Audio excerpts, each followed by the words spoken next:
Welcome to the Creators Market, the podcast that brings you the voices of Newfoundland and Labrador's rich and creative landscape. So in today's episode of the Creators Market, we're here with Jessie Hickey, and she's going to tell us a little bit about what she does with her crocheting and stuff. Yeah, so I started Saltwater Crafts, is the name that I sell my my work under. I started that 2 years ago, actually yesterday. Started off, I just kind of posted on Facebook a couple of crochet bags that I had made, and didn't really think anything was going to come of it. I just wanted to share my work and just let my family and friends know this is what I'm doing. Come next morning, I had all of those bags sold. Oh my god. So I was like, okay, maybe this could be something. So since then, I make 5 or 6 different styles of crochet bags. It started off just using up scrap wool or scrap yarn in the traditional granny square pattern because it was a really good stash buster.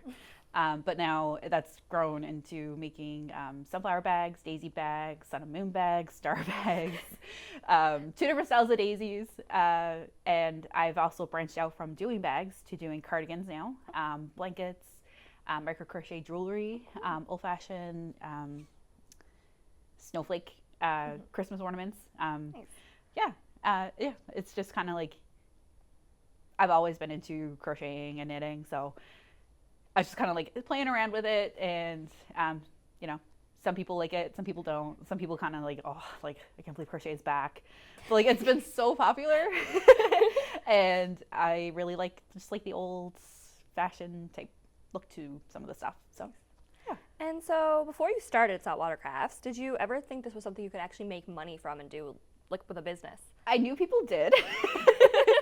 But I was always I don't know if that would be for me. So I've always knit as well. So I was 11 years old when I learned how to knit. Didn't stick with it until I was 18 or so. And then I kind of wanted to branch out into crochet because some people could knit and some people could crochet, but not a lot of people do both. And I wanted to do both.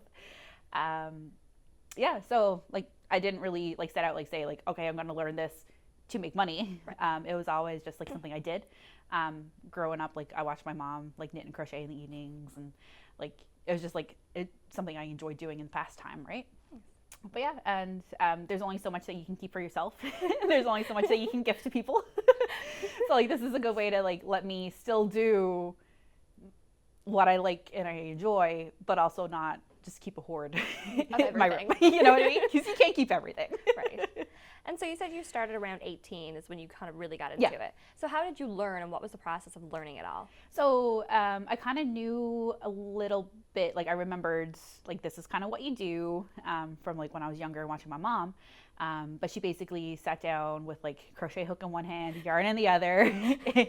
And it was several attempts over a couple of years before I finally it just clicked one day. I think I watched a YouTube video.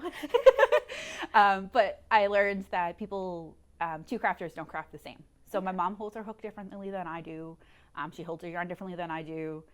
And it's you get the same product in the end, but one way works for her and one way works for me. Yes. One of the things that I learned with crochet is you only have 1 stitch at a time, and you only have 1 utensil, you have 1 hook. With knitting, because I had the muscle memory of that, I kept on wanting to use multiple stitches. I kept on forgetting myself and not taking the stitches off the hook, just because with knitting you work with all your stitches in one go. Yeah, it was. I don't really remember learning how to knit. I know my mom taught me. Okay. Yeah, and when I picked it up again. I remember learning how to crochet because I picked that up later. But with my knitting, I just kind of knew how to do it. Because I kind of remembered what my mom taught me. So then when she went to show me again 18, when I was serious about it because I wanted to knit the 4th Doctor scarf from Doctor Who. She was okay, she set me up, and I just kind of went from there. I don't really remember her saying this is a knit stitch, and, but I guess it's because I kind of learned that when I was 10 or 11. I remember sitting down watching PB&J Otter on TV and knitting a scarf out of sparkly Christmas yarn. Okay, cool. So yeah, can't really tell you the process of learning how to knit, but It's just something that was like you could do. yeah. Yeah. I definitely remember the struggle of learning how to crochet though. Okay. Which would you say is harder to learn? Was it like knitting or crocheting? For me, it was crochet. Okay. Just because I did have like the knitting muscle memory. Now, like I have a friend who learned how to crochet first, and for her, picking up knitting was the hardest. Okay.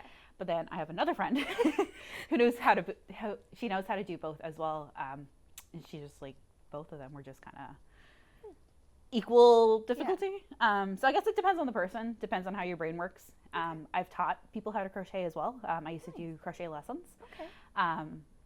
I find knitters are usually pretty good with tension. They're more mindful of keeping the tension, keeping the yarn in your stitches like a certain way that complete newbies wouldn't really be mindful of. So like they might catch on and like look like their work might be a little bit better than somebody who's completely new to it, right? But it's like anything. If you know like similar skills, it's kind of easy to kind of transfer it over. Like if you're a knitter and you're familiar with like finishing projects and like weaving in your ends, like you don't have to relearn that for crochet because it's the same, right? But if you don't know how to do either or, then it's a little bit difficult. Okay. Well, I wouldn't say it's difficult, but it's just a little bit extra that you have to be mindful of. Okay. And so you did mention before that some people are like, crocheting, why is it making a comeback? Yeah. So what did you really think that like brought crocheting back and now is more popular than it was? Honestly, I would say it was COVID. COVID and TikTok. Because I find the last couple of years, like, well, probably 5 or 6 years now, like it's really gotten a lot popular. Like I remember like pre-COVID, people were selling like little like crochet, like stuffed animals and that kind of thing at like markets, but like it wasn't nowhere near to the level it is now, right? And like I know like TikTok kind of does like your For You page, so like they'll tailor it to like what you're into. But there's a lot of creators on TikTok who are showing like, this is what I made, this is what I sold at a market. And I think it was just a lot of people had more downtime. Like I know a lot of people got into like gardening or like taking care of houseplants or like baking. Some people got into crafts.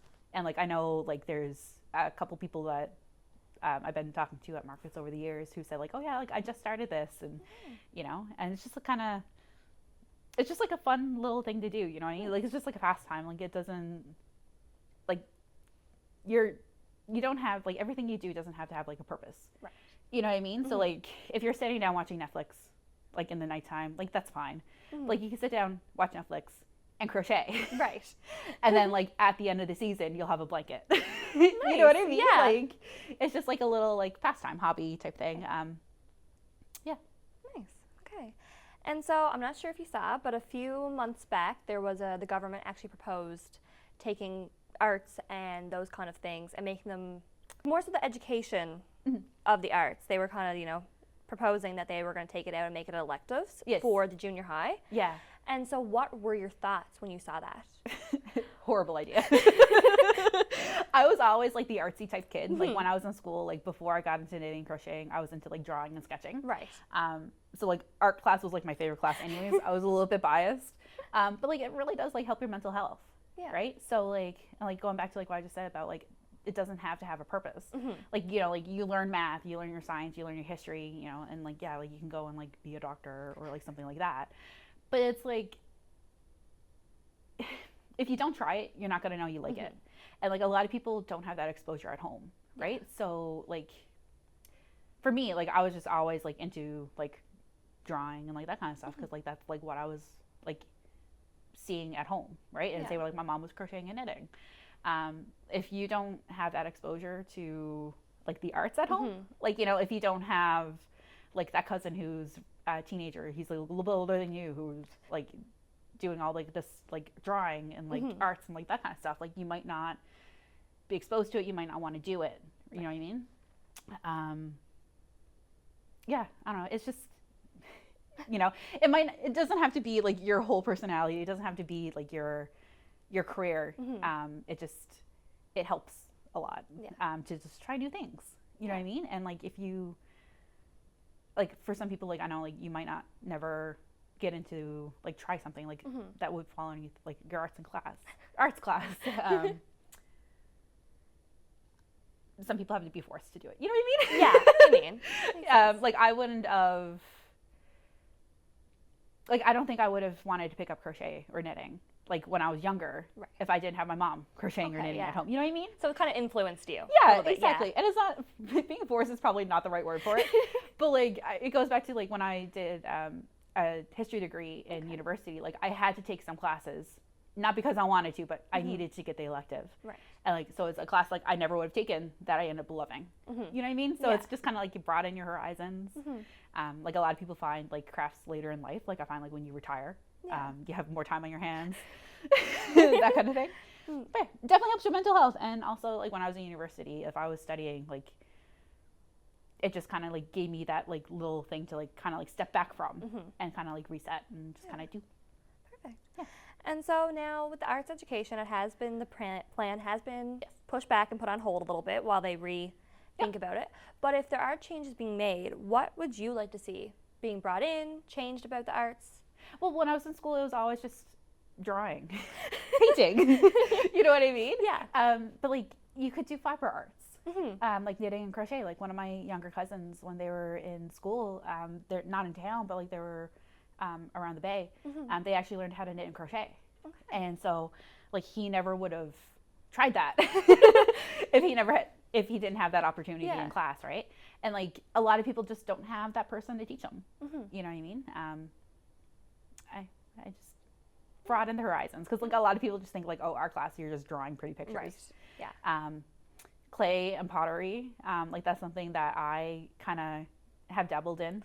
Not that great, but it's because like I'm into that kind of stuff. Like I know I like that kind of stuff. Somebody else who might not necessarily go out of their way to try it might actually really like it. Right. You know what I mean? It's like you don't know until you try. Exactly. Yeah. Okay, and so you mentioned it was the 2nd year anniversary of Saltwater Crafts, so congratulations on the 2nd anniversary. And so what are your future plans? Well, I just got into the St. John's Farmers Market. Okay, nice. I had my jury date on the 29th of March, and I got accepted. So I'm hoping to be like a regular vendor there. Where I am still a newbie, I don't have like first pick of everything, because they release like you book your dates or you request your dates by the quarter. Right. So there's people who've already like requested these dates and already got them. Yeah. So I'm hoping coming up like in like the fall, like I'll have like a more like regular schedule, because I'll have the chance to be like one of the first people to ask for those dates. I do have a lot of pop-up classes, not pop-up classes. I have a lot of pop-up shops happening at Wild Things downtown. So they reach out to me and they're providing a space for me to sell my stuff. So like I get to go, the first dates is actually like a weekend. So the first weekend for the pedestrian mall. I'll be there Friday, Saturday, and Sunday. Nice. Yeah, so, and I'm also back at Blackwood Events does Saltwater and the Stars. Nice. So last year it was just something I tried. I did 3 of the dates, 3 out of 5 dates. And I told them the only thing I regret is not doing the 5 because it's a really nice like outdoor market. It's nice in the summertime, weather dependent. Last year they had none of their dates canceled. Oh, nice. So yeah, I'm still planning on kind of trying to be like a regular event now. You know what I mean? Like kind of at least like once a month. Nice. The summer I have a lot more than once a month. Busy summer, I'm guessing. Maybe too much, but we'll see. Yeah, maybe an online store. Okay, we'll see. I've always wanted to do that, but I don't know. I'm like, maybe it's too much if I have like a regular pop-up at a shop. Yeah. Like, you know what I mean? Or like a regular market, like once a month, like something like the farmer's market. Might not be able to keep up with that production because everything's handmade by me. Okay, yeah. But I do like custom orders and like commissions sometimes, like when I'm able to take on that extra little bit. Yeah. But yeah, I don't know, I would really like at one point, maybe not this year, but eventually that might be like a retirement plan. Some point down the road. You know, some point I want to have like a Saltwater Crafts website where you can go and like place an order or like be able to like maybe like a catalog or something like that, right? Yeah, because like with my stuff, like a lot of the times, like if I go to a market, like I might only have one of that item.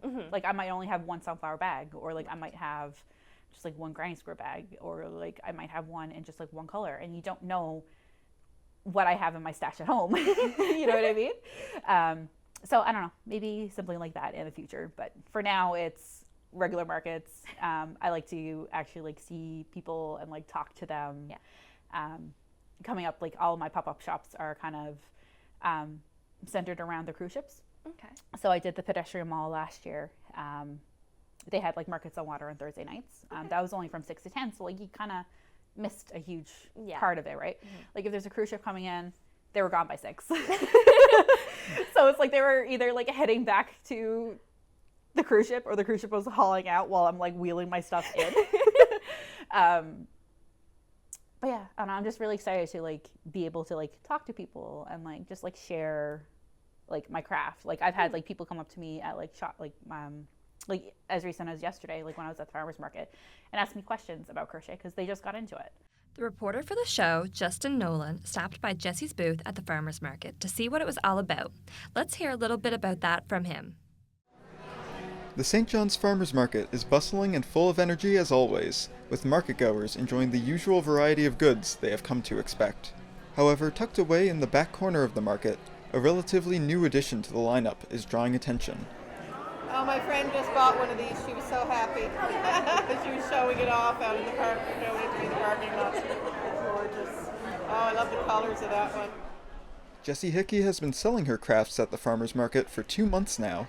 Her granny square and floral patterned crocheted goods have quickly become a real hit. Her inclusion in the market has also helped inspire some of her fellow vendors, like embroiderer Sarah Dory of The Embroidery Studio.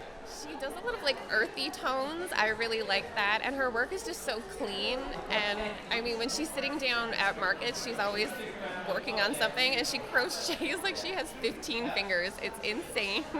The two craft makers unexpectedly became friends when they happened to join the farmers market on the same day. Yeah, we were seated next to each other, and yeah, got adjudicated the same day, and we're friends now, I guess. That's it, you're stuck with me now. Jessie has cemented herself as a staple artisan in the St. John's Creative Market. You can expect to find her at various markets and pop-up shops soon. Justin Nolan, signing off from the farmers market. Back to you, Emma.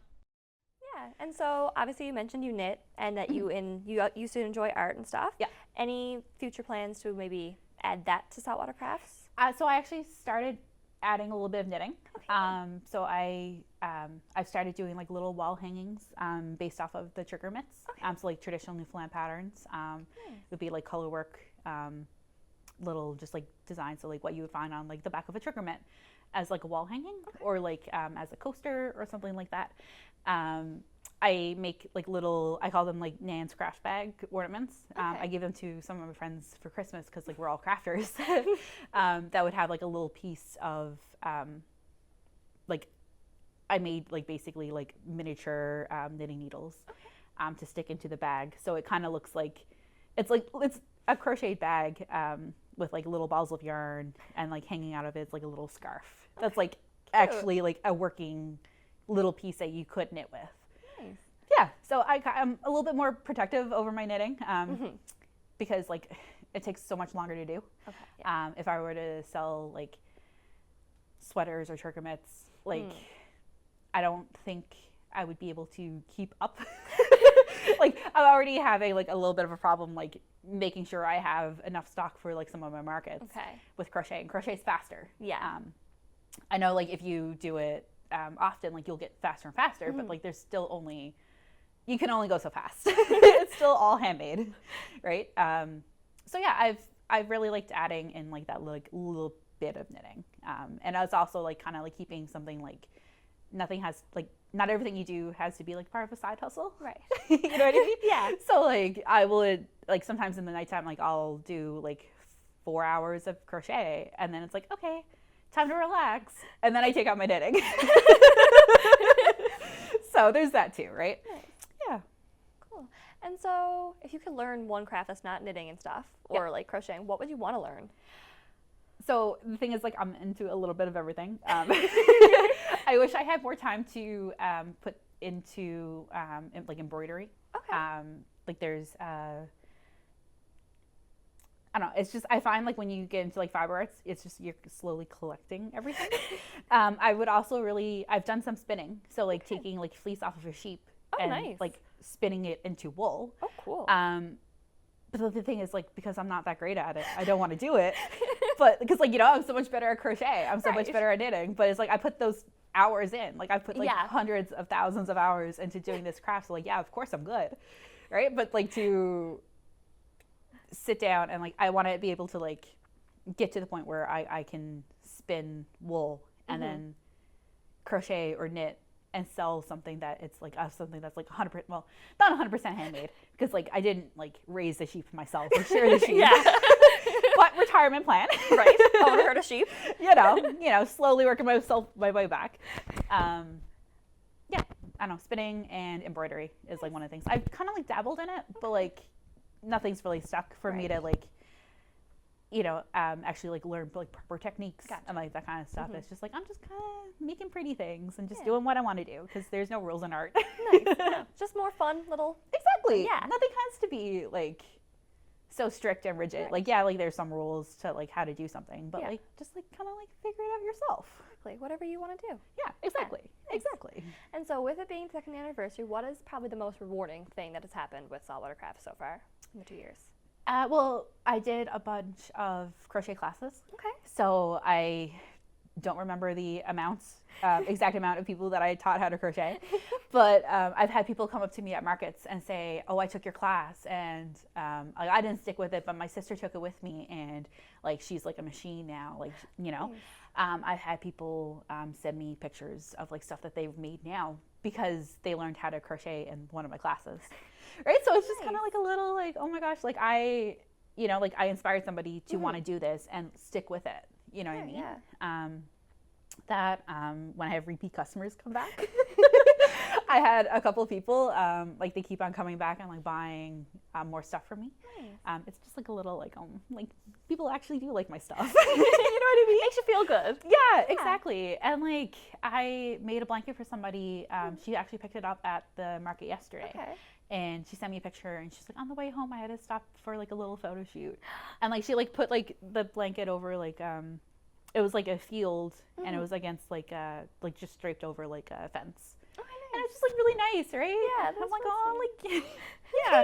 Or like somebody sends me a picture or like they tell me like another lady said like she bought one of my wall hangings and she has it in her kitchen. Oh, nice. And she said like every single time somebody comes over, like they're like, oh my gosh, where did you get that? And it's just the fact that like people are using my stuff. Yeah. And like it's just like a part of like their home decor because like I'm really into like supporting like local artists. So like I still don't have it completed, but I always say like I want to have like a gallery wall. Nice. So like I've been buying like prints like over the last couple of years of like local artists, and it's like like I have their work in my house, right?